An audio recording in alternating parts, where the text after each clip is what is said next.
आज आप लोगों से एक सवाल है मेरा। क्या आपको कभी महसूस हुआ है कि आप घर के लिए सब कुछ करती हैं और फिर भी आपको कुछ नहीं समझा जाता? हर किसी की जिम्मेदारी आपके ऊपर होती है। कौन क्या खाएगा, किसकी तबीयत ठीक नहीं है, किसके एग्ज़ाम है, या घर में क्या सामान आएगा, कौन रिश्तेदार आएगा, क्या घर में तैयारी करनी है। लेकिन जब आप थक जाती हैं किसी दिन, तो शायद कोई बोलने वाला नहीं होता कि मैं हूँ, और आपकी थकान सिर्फ आप तक रह जाती है। आपके आंसू सिर्फ तकिए तक रह जाते हैं और आपके मन में सिर्फ एक सवाल होता है कि इस घर में मेरा वजूद क्या है। आप अपने आप से अपना वजूद पूछते रहते हैं। रात को रोकर सोती हैं, सुबह उठकर फिर खुशी खुशी अपने घर का काम शुरू कर देती हैं, और लोग पता है फिर क्या बोलते हैं कि तुम बहुत समझदार हो। लेकिन उन्हें कौन समझाए कि एक समझदार औरत को भी कभी कभी एक कंधे की ज़रूरत होती है जो उसे सहारा दे सके। आप लोगों को मैं पहले ही बता दूं कि ये वीडियो मैं किसी ज्ञान के लिए नहीं बोल रही हूँ, बल्कि मुझे लगता है कि एक औरत का दर्द वो औरत अच्छे से समझ सकती है जो इस सिचुएशन से गुजर चुकी हो। मैं अपने बारे में अगर बताऊं तो शायद ये सिचुएशन मुझ पे कभी नहीं आई, लेकिन अपने घर की औरतों को मैंने इस तरीके से घुटते ज़रूर देखा है। बाहर का कोई इंसान जब हमें कुछ गलत बोलता है ना, तो हम जवाब देकर घर वापस आते हैं और हमारे मन में एक सुकून होता है, एक शांति होती है कि हाँ, अगर अगले बंदे ने हमें कुछ बोला तो हमने भी जवाब दे दिया, और ये सोचकर हम उस बात को भूल जाते हैं।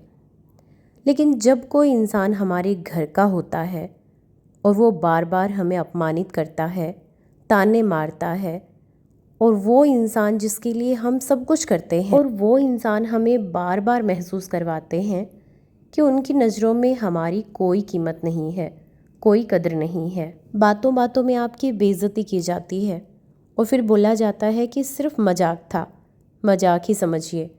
लेकिन ऐसा होता नहीं है। अब आप सोचेंगे कि हमें करना क्या चाहिए। तो देखिए, किसी और इंसान के कारण अपने आप को दुखी करना, ये शायद हमारी खुद की गलती होती है। दूसरे आपको कैसा बताते हैं, इससे आपकी सच्चाई तय नहीं होने वाली। अगर आप कुछ अच्छा कर रहे हैं तो मैं विश्वास के साथ बोलती हूँ कि लोग आपको बहुत ज़्यादा गलत बोलेंगे, क्योंकि वो नहीं चाहते आप कुछ अच्छा करें अपनी ज़िंदगी में, आप खुश रहें। तो इसीलिए अगली बार जब कोई आपका अपमान करे तो उस इंसान को वहीं पे छोड़कर साइड हो जाइए।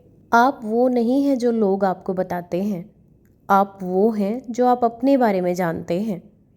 देखिए, लोगों ने तो सीता माता के बारे में भी क्या क्या बोल दिया था, तो हम तो एक इंसान हैं। अगर आपकी ये आदत है कि आप अपनी हर जगह सफाई देती हैं, खुद को सही साबित करने की कोशिश करती हैं, तो आप गलत हैं। क्योंकि जिस इंसान ने आपको गलत मान लिया, जिसने अपने दिमाग में आपकी जो छवि बना ली, वो वही सोचेगा। तो बिना बात अपना समय बर्बाद ना करें। बल्कि जो गलत लोग होते हैं, जो नेगेटिव लोग होते हैं, जिनको कुछ बोलना ही नहीं आता, उस इंसान से बहस करते टाइम एक बात अपने दिमाग में सोचिए कि क्या वो इस लायक है जो आप अपनी एनर्जी वेस्ट उस इंसान पे कर रही हैं। अगर दिल से जवाब आए कि नहीं, तो छोड़ दीजिए बहस करना। क्योंकि मैं सच बताती हूँ, एक गलत इंसान के साथ अगर आपकी बहस हो रही है तो आप कभी नहीं जीत सकते, क्योंकि उस इंसान को अच्छे से पता होता है सच को झूठ में कन्वर्ट कैसे करना है। वो लगातार ऐसी ऐसी बातें बोलेगा, आप सोच भी नहीं सकते। तो ऐसे इंसान से बहस करने का क्या फ़ायदा। शुरू शुरू में हमें लगता है कि हमें हर चीज़ का जवाब देना चाहिए। अगर अगले इंसान ने हमें एक लाइन बोली है तो हम 5 लाइन बोलकर जवाब दें। लेकिन धीरे धीरे धीरे धीरे जब आपको एक तजुर्बा होता है उम्र का, फिर आपको समझ में आता है कि कहाँ आपने अपना समय बर्बाद कर दिया। ज़िंदगी इतनी बड़ी भी नहीं है कि आप इन फालतू बातों में लगे हैं। बहुत छोटी ज़िंदगी है, बहुत प्यारी ज़िंदगी है। अपनी लाइफ को एंजॉय करना सीखिए। ये छोटी छोटी बातें, ये जो ऐसे लोग जिनको आप सुधारना चाहते हैं, बदलना चाहते हैं, लेकिन सच बताऊं, आप अपनी पूरी ज़िंदगी भी लगा देंगे तो ये नहीं बदलने वाले, क्योंकि बदलाव इंसान हमेशा खुद से करता है।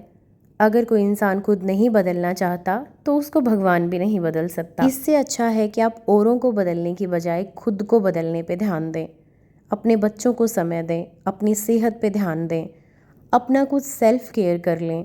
या फिर आजकल यूट्यूब पे बहुत सारी ऐसी ऐसी अच्छी चीज़ें हैं जो हम घर पे रहकर सीख सकते हैं, उनको आप देख सकते हैं। कुछ ऐसी पॉजिटिव बातें आप सुन सकती हैं। बहुत सारे ऐसे काम हैं जिनमें आप अपना माइंड लगा सकती हैं।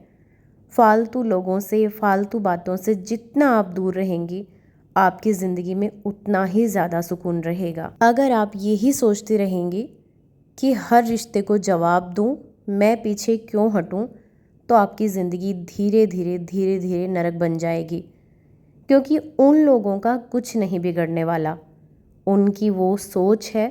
वो मैंने पिछली वीडियो में भी बोला था कि भगवान हर इंसान को धरती पे कोई ना कोई काम के लिए भेजता है। तो जब भगवान ने उन लोगों को नेगेटिव बनाया है तो आप पॉजिटिव करने के चक्कर में ना पड़ें। अपनी एनर्जी अगर आपने वेस्ट करनी है, अपनी ऊर्जा कहीं पे लगानी है, तो वहाँ पे लगाइए जहाँ से आप कुछ अच्छा सीख सकें, अपनी ज़िंदगी को एक नया मोड़ दे सकें।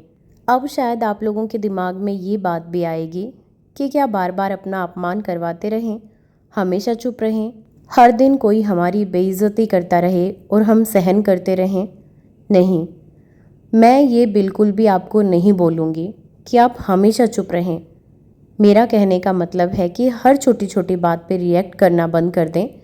लेकिन अगर आपको फिर भी लगता है कि अगले इंसान की जो हद है वो पार हो चुकी है, तो फिर बिना गुस्सा किए सीधे साफ सटीक शब्दों में अपनी बात कह दें कि नहीं, अब बहुत हो चुका है और मैं अब इसे और ज़्यादा बर्दाश्त नहीं करूँगी। दूसरी बात, कई बार घर में सब कुछ करते हैं, सारा काम करते हैं, इज्जत तो बहुत दूर की बात है, मार पिटाई तक शुरू हो जाती है। या फिर डेली आपको इतना जलील किया जाता है कि आपकी ज़िंदगी खराब हो रही होती है, आपके साथ साथ आपके बच्चे सफ़र कर रहे होते हैं। तो वहाँ पे मुझे लगता है कि ये जो हमारी सोच होती है ना कि चाहे कुछ भी हो मुझे तो निभाना है, लेकिन नहीं, वहाँ पे आप अपने लिए स्टैंड लेना शुरू कर दें। छोड़ दीजिए उस इंसान को, उस जगह को, क्योंकि जहाँ पे बार बार अपमान सहना पड़े, हर रोज़ गालियाँ सुनने को मिले और साथ ही आपके बच्चों के सामने, तो शायद ये ज़िंदगी नहीं है। ऐसी ज़िंदगी जीना कोई बहादुरी नहीं, बल्कि खुद के साथ, अपने बच्चों के साथ नाइंसाफ़ी है।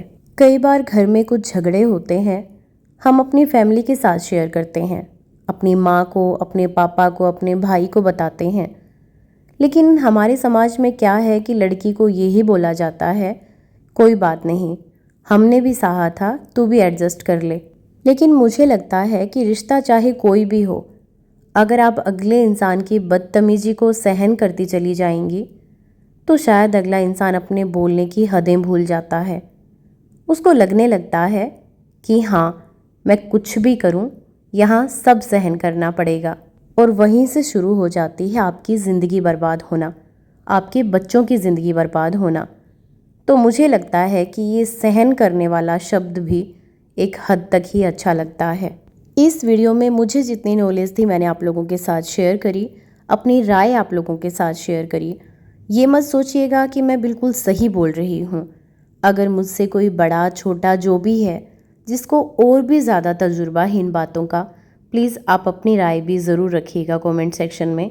मिलते हैं किसी नई वीडियो के साथ में, तब तक के लिए खुश रहिए और जाते जाते प्लीज़ चैनल को सब्सक्राइब करना बिल्कुल मत भूलिएगा।